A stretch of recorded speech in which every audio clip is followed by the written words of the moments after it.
레위기 강의 오늘 33번째 시간입니다. 피하는 거룩, 만지는 거룩이라는 제목으로 말씀을 나누겠습니다. 오늘 설교는 초반은 지루할 거예요. 어려우실 겁니다. 뭔 말인지 헷갈리실 겁니다. 후반부에 들을만 할 겁니다. 그러니까 피곤하시고 졸리시면 지금 주무셔야 됩니다. 지금 눈을 감으시고 지금 편히 쉬시고 후반부에 가서 제가 톤이 좀 높아질 거예요. 그때쯤 깨시면 됩니다. 그러니까 초반에는 약간 힘들 수도 있습니다. 사람이 돌아가셨을 때 우리는 부고장을 돌리죠. 돌아가셨습니다 하고 부고장을 돌립니다. 그러면 우리는 또 조문을 합니다. 조문을 할 때 우리 성도님들 중에도 그런 분이 계실까요? 이제 상을 당한 유족들에게 이제 인사를 건넬 때 삼가 조의를 표합니다. 이거 아주 좋은 표현입니다. 삼가 조의를 표합니다. 이건 아주 좋은 표현이에요. 근데 이런 표현, 고인의 명복을 빕니다. 이건 믿는 자로서 맞지 않습니다. 고인, 돌아가신 분의 명복, 이미 돌아가셨는데 마치 그분에게 어떤 복이 임해가지고 그분의 어떤 운명이나 결과가 바뀔 수 있다라고 하는 관점이기 때문에 우리 크리스찬에게는 맞지 않습니다. 그래서 혹여 어떤 댓글을 달거나 누군가 어떤 장례식장에 가서 인사를 할 때 고인의 명복을 빕니다라는 일반적인 표현은 우리 크리스찬하고는 좀 맞지 않고 대신에 우리는 삼가 조의를 표합니다. 하나님의 위로가 함께 하시기를 바랍니다. 이 정도의 인사가 가장 낫겠다. 아무쪼록 우리는 장례식에 참여하고 조문을 하고 문상을 하고 위로를 하고 이것이 우리의 기본적인 예의예요. 그런데 오늘 본문에 보면 제사장들에게는 뭘 요구하냐면 장례라고 다 갈 수 없다는 거예요. 우리는 장례가 나면 가는 건데 장례라고 다 갈 수가 없다. 오늘 본문은 둘로 나눌 수가 있는데 1절부터 9절까지는 일반 제사장이 지켜야 할 규례, 아론의 자손들이죠. 아론의 아들들, 일반 제사장이 지켜야 할 규례가 있고요. 10절부터 15절까지는 대제사장이 지켜야 할 규례입니다. 특별히 두 가지를 말씀을 해요. 장례와 결혼에 대해서 말씀을 하십니다. 장례, 일반 제사장이 참여할 수 있는 장례가 있고요. 대제사장이 참여할 수 있는 장례가 없습니다. 일반 제사장까지는 참여할 수 있는 장례가 한정이 되어 있지만 대제사장은 어떤 장례도 참여할 수가 없습니다. 이렇게 구분이 돼요. 결혼도 마찬가지입니다. 일반 제사장이 결혼할 때 배우자 조건이 있어요. 그런데 대제사장이 결혼을 하려고 할 때 결혼의 조건, 배우자의 조건이 처녀, 이거 하나밖에 없습니다. 그러니까 일반 제사장의 경우에는 예를 들어서 남편하고 사별을 했다든지 이혼을 했다든지 할 때 다시 결혼할 수 있습니다. 일반 제사장은. 하지만 대제사장은 오직 처녀하고만 결혼할 수 있다. 이렇게 조건과 내용들이 좀 달라집니다.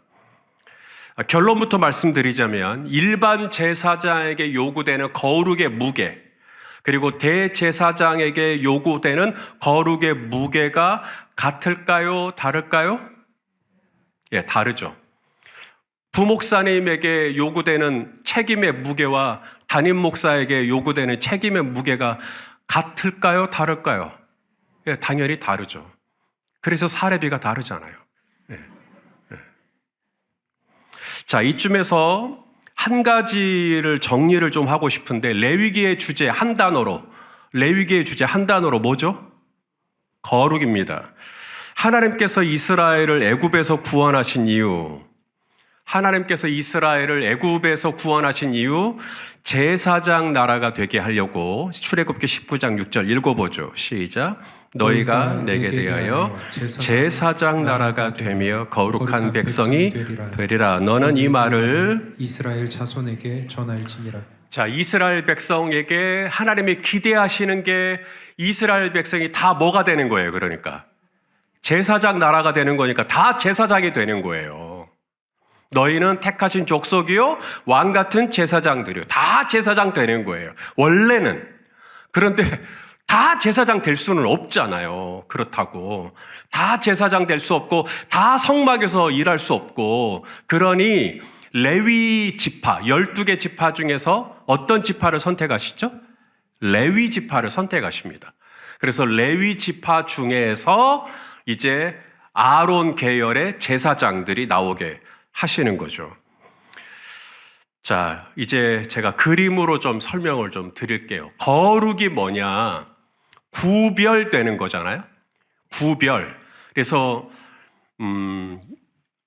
네모칸 안에 하나님의 백성이 들어가 있는 겁니다. 그리고 하나님의 백성은 이제 네모칸 안에 들어가 있는 거예요. 이것이 거룩이에요. 바깥에는 이방인들이에요. 이방인들. 그래서 이방인과 하나님의 백성을 구별시키신 겁니다. 그래서 저게 거룩이에요. 그래서 이스라엘 백성을 애굽에서 끄집어 내시죠. 그리고 제사장 나라가 되게 하십니다. 그래서 하나님은 이제 이스라엘을 구별하신 거예요. 이게 거룩한 거예요.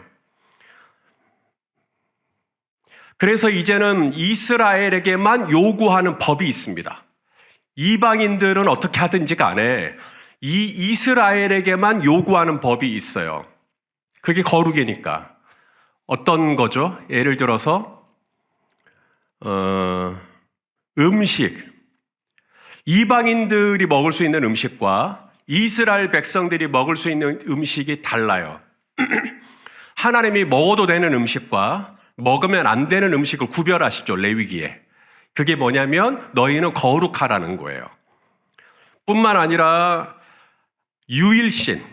이방인들은 하나님도 믿고 부처도 믿고 뭐 알라도 믿고 남미 호랭기교도 믿고 다 믿어요. 하지만 하나님의 백성은 누구만 믿어요? 하나님만 믿습니다. 하나님 외에 다른 신을 둘 수가 없어요. 그게 거룩입니다. 그게 거룩. 또한 절기를 지킵니다. 우리는. 이방 사람들이 지키는 절기가 있어요. 하지만 우리 크리스찬, 우리 하나님의 백성이 지키는 절기가 있어요. 안식일을 지킨다든지 유월절을 지킨다든지 초막절을 지킨다든지 절기를 또 지키게 하시죠. 이러면서 우리 하나님이 당신의 백성들에게 요구하는 법이 있어요. 규례가 있어요. 그래서 이걸 지켜내는 것이 거룩이다. 남들과 다른 음식을 먹고 남들과 다른 날을 살고 남들과 다른 문화와 남들과 다른 가치관과 남들과 다른 습관과 남들과 다른 그런 것들을 가지고 우리가 이제 구별이 되는 것이죠. 이방인 중에서도 사실 구별할 수가 있어요. 저 바깥에 있는 이방인들도 둘로 구분할 수가 있습니다. 하나는 회심한 이방인들. 원래는 이방 사람이었는데 우리가 믿는 하나님을 보고 회심한 이방인들이 있을 수 있죠. 이스라엘 백성들이 출애굽을 할 때 이스라엘 백성만 출애굽을 한 게 아니라 이스라엘 백성을 따라 나섰던 애굽 사람을 비롯한 몇몇 사람들이 같이 있었거든요. 이방인들이. 그런 것처럼 회심한 이방인들과 회심하지 않은 이방인으로 또 구별될 수가 있겠죠. 자, 이제 이스라엘 박스 안에서 또 구별이 됩니다. 어떻게 구별이 되냐면 제사장과 이스라엘 평민으로 구별이 됩니다. 그래서 제사장에게 요구되는 거룩과 일반 이스라엘 평민에게 요구되는 거룩이 같지가 않습니다. 첫 번째 구별되는 건 소유입니다. 소유. 여러분은 다 가질 수 있어요. 땅도 가질 수 있어요. 집도 가질 수 있어요. 이스라엘 평민은 제비 뽑기를 해서 땅을 분배를 해서 다 기업으로 줍니다. 그런데 레위 지파는 제비 뽑기를 할 수가 없습니다. 왜냐하면 하나님이 그들에게는 기업을 주시지가 않아요.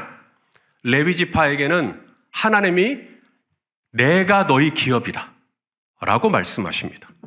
자, 민수기 18장 20절 한번 읽어보시죠. 시작. 여호와께서 또 아론에게 이르시되 너는 이스라엘 자손의 땅에 기업도 없겠고 그들 중에 아무 분깃도 없을 것이나 내가 이스라엘 자손 중에 내 분깃이고 내 기업이니라. 기업이니라. 우리가 다 왕 같은 제사장들이잖아요. 하나님의 부름받은 왕 같은 제사장으로서 제사장에게 가장 중요한 게 그러므로 뭐냐?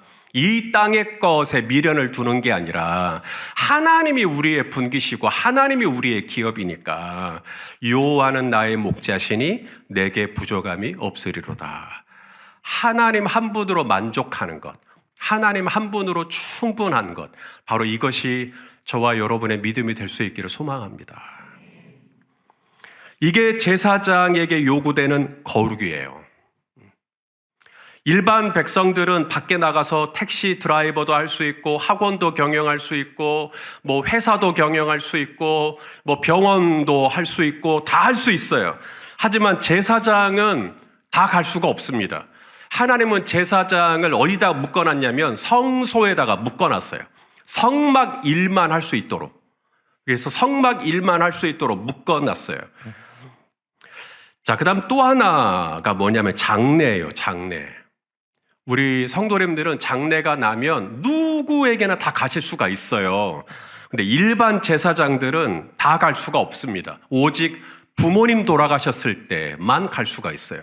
내 형제가 돌아가셨다든지 내 자녀가 죽었다든지 그럴 때는 참여할 수는 있는데, 예를 들어서 제 친구가 죽었다, 제가 잘 아는 어떤 형이 돌아가셨다, 혹은 제가 존경하는 어떤 선배 목사님이 돌아가셨다, 갈 수가 없습니다. 일반 제사장은 하나님이 너희는 너의 친족 외에는 갈 수가 없다. 오늘 본문 1절부터 3절까지 한번 읽어보겠습니다. 시작.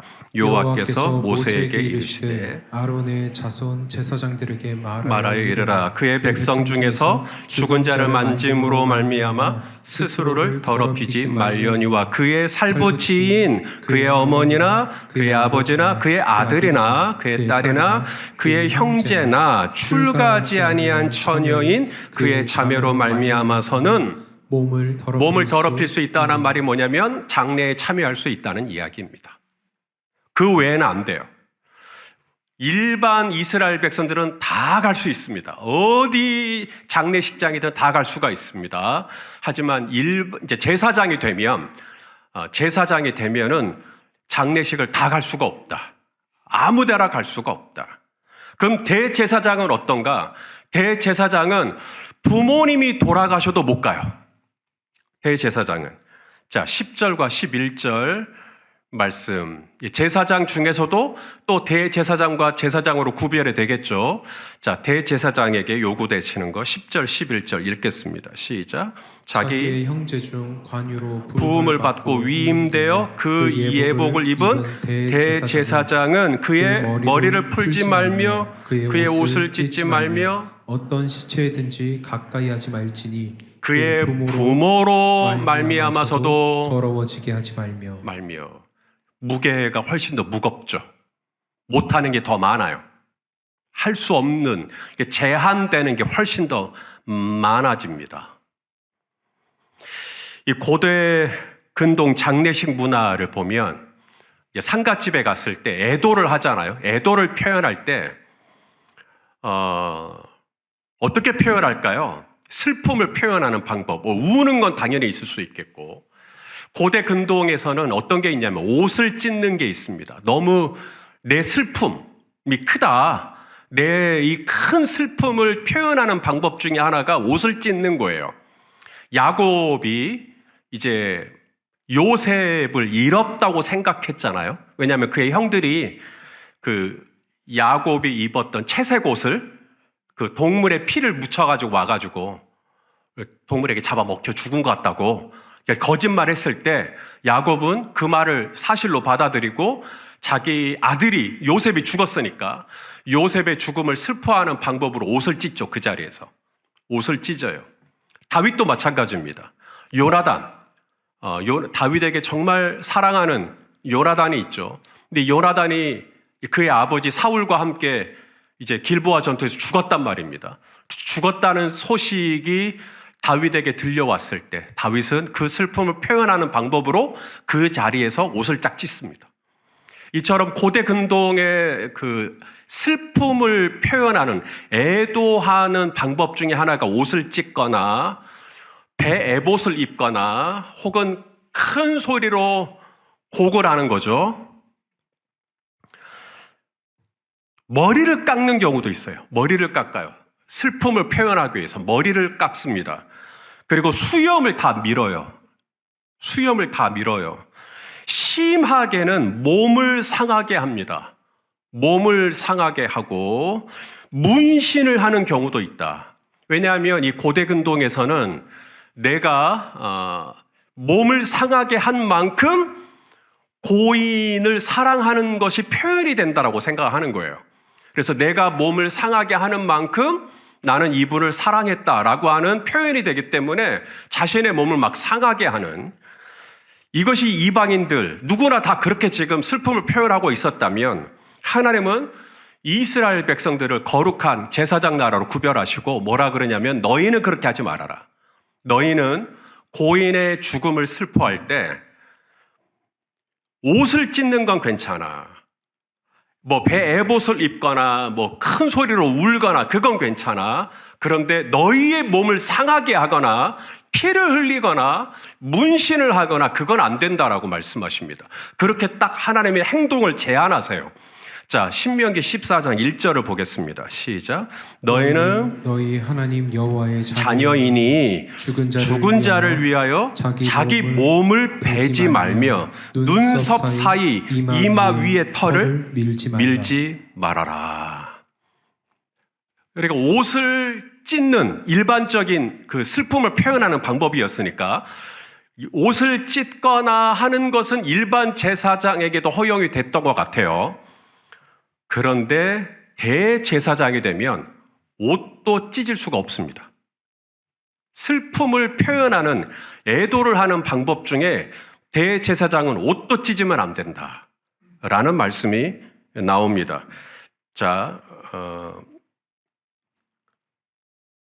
10절이죠. 우리 10절 말씀을 같이 읽겠습니다. 시작. 자기의 형제 중 관유로 부음을 받고 위임되어 그 예복을 입은 대제사장은 그의 머리를 풀지 말며 그의 옷을 찢지 말며. 그래서 대제사장은 옷을 찢을 수가 없습니다. 찢으면 안 돼요. 그게 레위기법입니다.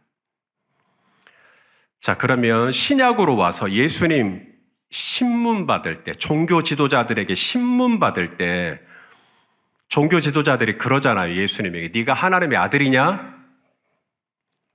예수님께서 내가 하나님의 아들이라고 말씀을 하시자 가야바라고 하는 대제사장이 자기 옷을 찢어버리죠. 자, 마태복음 26장 65절입니다. 읽어보시죠. 시작. 이에 대제사장이 자기 옷을 찢으며 이르되 그가 신성모독하는 말을 하였으니 어찌 더 증인을 요구하리요. 보라, 너희가 지금 이 신성모독하는 말을 들었도다. 가야바 대제사장은 옷을 찢으면 된다 안 된다? 안 돼요.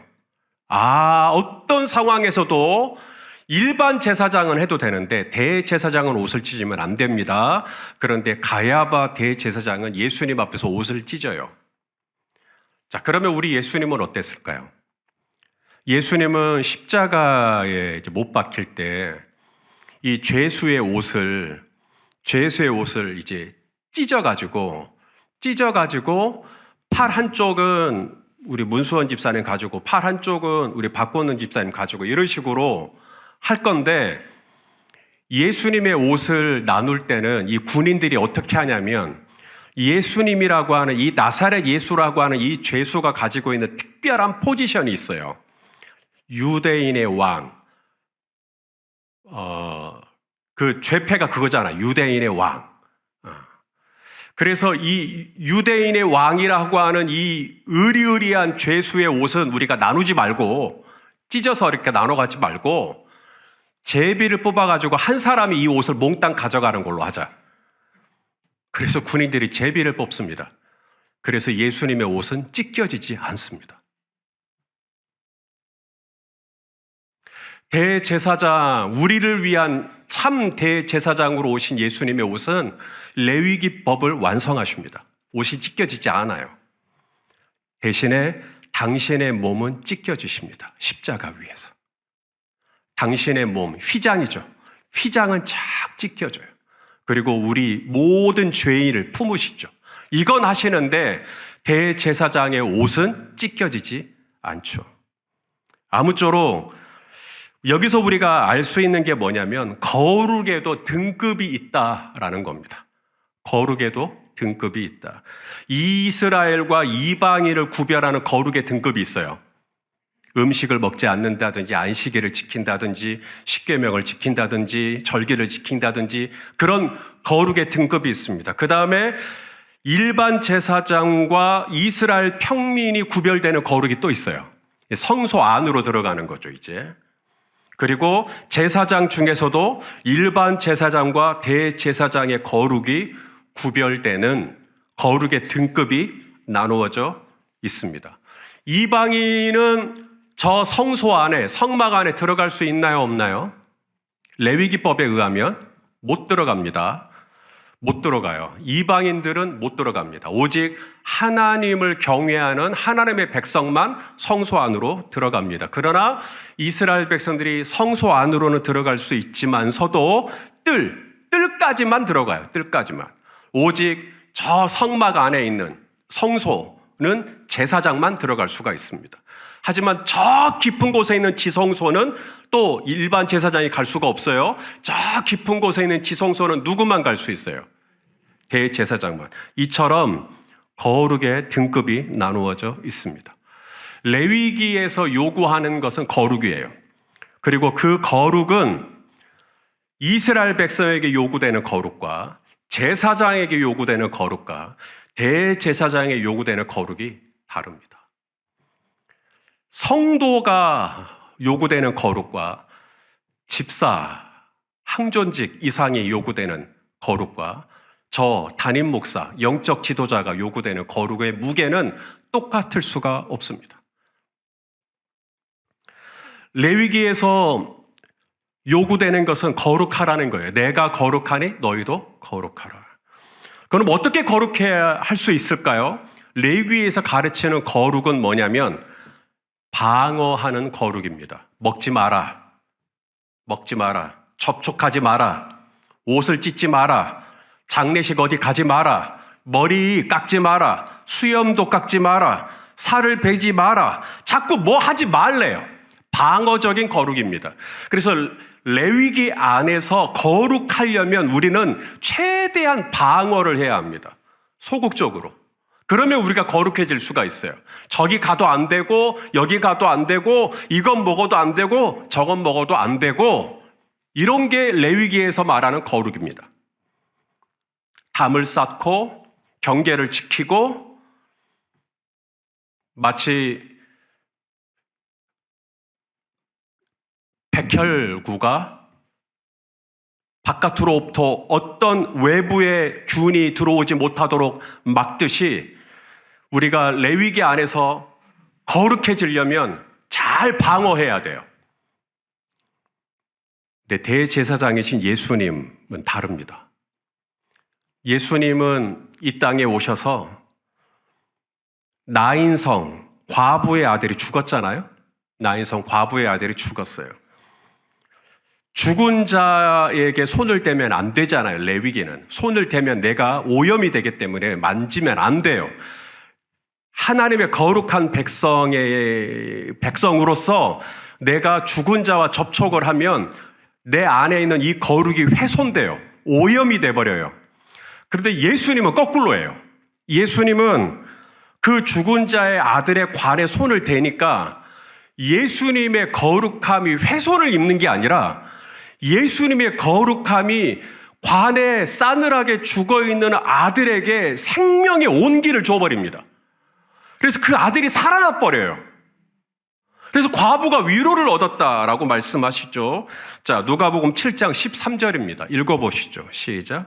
주께서 과부를 보시고 불쌍히 여기사 울지 말라 하시고 가까이 가서 그 관에 손을 대시니 맨 자들이 서는지라. 예수께서 이르시되 청년아 내가 내게 말하노니 일어나라 하시매.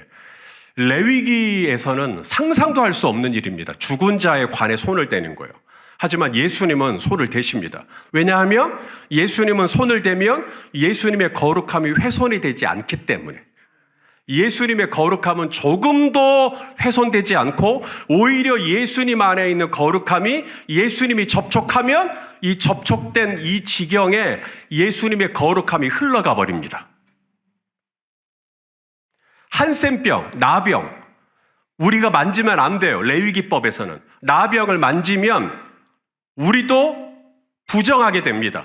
나병을 앓고 있는 분이 앉았던 자리에 내가 앉거나 그분과 어떻게든지 접촉이 되면 나도 부정하게 되는 거예요. 그래서 나병을 앓고 있는 분은 사람들에게 나 나병을 앓고 있다라는 얘기를 입을 막고 나 나병 환자라고, 나 양성 받았다라고 이야기를 해야 합니다. 그렇게 해서 그 사람들과의 모든 접촉은 피해요. 근데 예수님은 이 나병 환자라고 본인이 시인하고 알려주는데도 예수님은 가서 나병 환자에게 손을 대십니다. 왜냐하면 예수님은 그것이 예수님에게 어떤 영향을 미치지 않고 오히려 예수님 안에 있는 거룩함이 이 나병 환자를 깨끗하게 해버리기 때문에 예수님이 만지시는 거죠. 자, 마태복음 8장 2절입니다. 시작. 한 나병 환자가 나와 절하며 이르되 주여 원하시면 저를 깨끗하게 하실 수 있나이다 하거늘 예수께서 손을 내밀어 그에게 대시며 이르시되 내가 원하노니 깨끗함을 받으라 하시니 즉시 그의 나병이 깨끗하여진지라. 자, 이것이 구약의 거룩과 신약의 거룩의 차이예요. 레위기의 거룩과 예수님의 거룩의 차이입니다. 구약의 거룩은 방어적이죠. 수동적입니다. 거룩하려면 먹으면 안 되고요. 가면 안 되고요. 하면 안 되고요. 뭐 자꾸 안 돼요. 근데 신약에서 예수님은 어떻게 하시냐면 아무 데나 가십니다. 이방인의 땅에도 가십니다. 두로와 시돈. 왜냐하면 그런 것이 예수님에게 영향을 미치는 게 아니라 오히려 예수님의 거룩함이 그들을 퍼뜨려요. 그들을 화나게 만들어요. 예수님은 우리처럼 거룩의 훼손을 입는 게 아니라 오히려 거룩한 곳에 예수님이 손을 대시면, 예수님이 접촉을 하면 그 거룩, 그 불결한 그곳이, 그 오염된 그곳이, 질병으로 가득 찼던 그곳이, 어두웠던 그곳이 생명으로 바뀌는 역사가 일어납니다. 이것을 존 오웬, 영국의 청교도 학자였던 존 오웬은 전염성 있는 거룩이라는 말로 표현을 해요. 전염성 있는 거룩. 자, 그가 책에 이런 얘기를 썼습니다. 한번 같이 읽어볼까요? 시작. 그리스도의 거룩은 우리의 거룩과 다르다. 우리의 거룩은 죄로부터 분리됨으로 유지되지만 그리스도의 거룩은 죄를 정복함으로 드러난다. 우리는 도망쳐서 거룩을 지키지만 그리스도는 나아가셔서 거룩을 확장하신다. 그래서 우리가 레위기 아래서 거룩해질 수 있는 방법은 최대한 방어하는 거예요. 먹지 않고, 하지 않고, 가지 않고, 말하지 않고, 어울리지 않고, 접촉하지 않고, 거기에 있으면 안 되고, 뭐 하면 안 되고. 근데 예수님은 거꾸로십니다. 가십니다. 만지십니다. 접촉하십니다. 그러면 거룩이 퍼져요. 거룩이 확산돼요. 이것을 정확히 이해했던 한 사람이 있어요. 바로 혈루증을 앓던 여인이었습니다. 이 여인은 예수님에게 손을 대면 자신의 부정이 예수님에게 부정을 입힌다고 생각하지 않아요. 이 여인은 자기가 손을 대면 오히려 예수님의 거룩이 자기에게 올 거라고 믿어요. 그래서 손을 대요. 자, 읽어보시죠. 마태복음 9장 20절, 21절. 이 여인의 믿음이 이런 거였어요. 읽어보죠. 시작. 12해 동안이나 혈루증으로 앓는 여자가 예수의 뒤로 와서 그 겉옷가를 만지니 이는 제 마음에 그 겉옷만 만져도 구원을 받겠다 함이라. 자, 레위기의 규례로 따지자면 내가 예수님의 겉옷을 만지면 예수님 어떻게 돼요? 예수님 부정하게 된다고 생각을 하는 겁니다. 레위기의 스피릿으로 가지고 있으면 내가 만지면 이분 부정하게 되는데가 아니라 이분은 내가 만지면 예수님의 거룩함이 나에게 흘러 들어올 거라고 믿었던 거예요. 내가 아무리 내가 이렇게 죄인이지만 내가 이렇게 부정한 사람이지만 그럼에도 불구하고 내가 예수님을 만지면 내가 예수님을 불결하게 만들어버리는 것이 아니라 오히려 예수님 안에 그 침범될 수 없는 흔들릴 수 없는 그 온전한 거룩이 나의 이 죄성을 오히려 덮고 내 안에 있는 이 불결함을 오히려 더 정결시키고 오히려 예수님 안에 있는 그 생명이 내 안에 있는 사망과 어둠의 것을 환한 빛으로 바꾸어 주실 거라고 믿었던 거죠. 그래서 예수님이 이 여자에게 뭐라고 칭찬하십니까? 네 믿음이 너를 낫게 했다. 자, 읽어보시죠. 22절입니다. 시작. 예수께서 돌이켜 그를 보시며 이르시되 딸아 안심하라. 네 믿음이 너를 구원하였다 하시니 여자가 그 즉시 구원을 받으니라. 할렐루야. 자, 어떻게 하면 우리가 거룩해질 수 있느냐? 수동적으로 방어를 잘하면 거룩해질 수 있습니다. 매일 아침 새벽 기도하고 새벽 기도 못하면 뭐 혼자서 큐티라도 하고 뭐 기도도 1시간 정도 하고 또 열심히 방어를 하는 거예요. 열심히 방어를 하면 방어를 안 한 것보다는 거룩해질 수 있겠죠. 안 봐야 되는데 안 가야 되는데 나 그 말 안 해야 되는데 그렇게 열심히 방어하면 어느 정도 거룩해질 수는 있겠죠. 그러나 우리가 얼마나 연약한 죄인입니까? 얼마나 자주 넘어집니까? 얼마나 자주 타협합니까? 얼마나 자주 내 자신을 합리화시켜버립니까? 그래서 우리는 또 꼬꾸라져요. 우리는 또 더러워집니다. 그러나 문제가 되지 않을 것은 우리에게는 예수 그리스도가 있기 때문에 예수님에게 손을 뻗으면 예수님께 나아가서 예수님의 보좌에 십자가에 흘러내리는 보혈의 터치를 하면 그 예수님의 거룩함이 저와 여러분을 즉시로 구원하여 주시는 것을 믿으실 수 있기를 바랍니다. 저는 이게 얼마나 감사한지 모르겠어요. 예수님이 말씀하시죠. 따라서 합시다. 나는 포도나무요.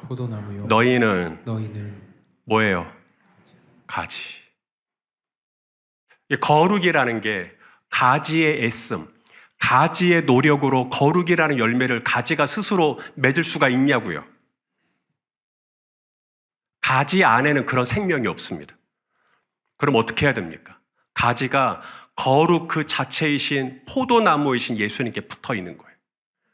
그러면 예수님 안에 있는 거룩이 가지에게로 흘러와요. 그 예수님의 거룩이 나를 정결하게 합니다. 예수님의 거룩이 내 안에 우울한 것을 몰아냅니다. 예수님의 거룩이 나의 질병을 고쳐주십니다. 예수님의 거룩이 내 안에 있는 슬픔을 찬송의 옷으로 바꾸어 주십니다. 예수님의 이 거룩이 내 안에 있는 이 어둠을 희망으로 바꾸어 주십니다. 예수님 안에 있는 이 거룩이 내 안에 있는 이 두려움을 담대함으로 바꾸어 주시는 것이죠. 내 힘으로 거룩하게 되는 게 아니라 죽었다 깨어나도 그건 안 되니까 그럼 어떻게 해야 되느냐? 오늘 12년 동안 여기저기 별별 방법을 썼지만 거룩해질 수 없었던 한 여인이 내린 결론, 예수님의 옷에 손을 대자. 예수님의 옷에 손을 대면 예수님의 거룩함이 내 안에 오겠지 하고 믿는 마음으로 손을 댔더니 예수님이 여인에게 네 믿음이 너를 구원하였다라고 말씀하시면서 여인의 믿음을 칭찬하여 주신 줄로 믿습니다. 사도 바울은 로마서 11장 17절에 그런 표현을 썼어요. 돌 감람나무. 돌 감람나무라는 말은 야생에 있는 감람나무를 의미합니다. 야생에 있는 감람나무는 사람이 재배하지 않는, 사람의 손이 닿지 않는 야생적으로 자연스럽게 일어난 감람나무를 의미해요. 그래서 야생 감람나무는 똑같은 감람나무 열매를 따서 착즙기에 돌리면 기름이 나오기는 하나 사람이 쓸 수 없는 기름입니다. 그러나 참 감람나무가 있어요. 참 감람나무는 농부가 직접 케어하는 감람나무입니다. 그게 참 감람나무예요. 우리는 이방인이었고, 우리는 외인이었고, 우리는 약속으로는 바깥에 있는 사람이었고, 우리는 소망이 없는 사람이었는데, 이 야생에 있는 돌 감람나무의 가지를 뚝 꺾어가지고, 우리 박권능이라고 하는 가지를 뚝 꺾어가지고 예수 그리스도의 참 감람나무에 접붙임을 하는 거예요. 그러면 전에는 내게서 나오는 것이 온갖 돌 감람나무뿐밖에 없었어요. 원망하고 불평하고 짜증내고 화를 내고. 그런데 참 감람나무에 접붙이는 순간 예수님 안에 있는 겸손과 예수님 안에 있는 온유와 예수님 안에 있는 거룩이 내게 흘러들어오기 시작하는 거죠. 내가 그런 열매를 맺으려고 노력을 해서가 아니라 예수님 안에 있는 그 아름답고 겸손한 성품이 내 안에서 시간이 가면 갈수록 성화, 거룩해서 거룩함으로, 영광에서 영광으로 점점 우리 안에 열매를 맺어가게 하여 주시는 것이죠.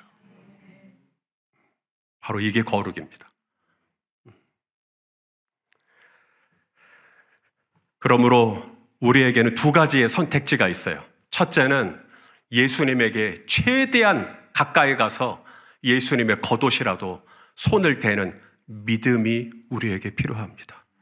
주여 이 믿음을 우리에게 주시옵소서. 그 다음 두 번째는 예수님에게 터치한 그 순간 예수님의 거룩함이 나의 거룩함이 되었다고 믿으셔야 돼요. 이제는 예수님 안에 있는 생명이 내 안에 있는 죽음을 몰아냈다고 믿는 거예요. 이제는 예수님 안에 있는 그 영광이 내 안에 있는 모든 더러운 것을 깨끗하게 하신 것을 믿는 것이죠. 이 믿음을 가지고 날로 더 거룩한 하나님의 백성이 되시기를 주의 이름으로 축원합니다. 기도하겠습니다. 하나님 아버지, 우리 힘으로는 거룩할래야 거룩할 수 없는 연약한 존재임을 고백합니다. 내 힘과 결심 약하여 자주자주 넘어지는 것을 주여 불쌍히 여겨 주시옵시고 거룩한 참 포도나무이신 예수님께 잘 붙어 있을 수 있게 하여 주시고 예수님의 거룩함이 머리에서 발끝까지 우리를 정결하게 하여 주시옵소서. 예수님의 이름으로 기도드립니다. 아멘.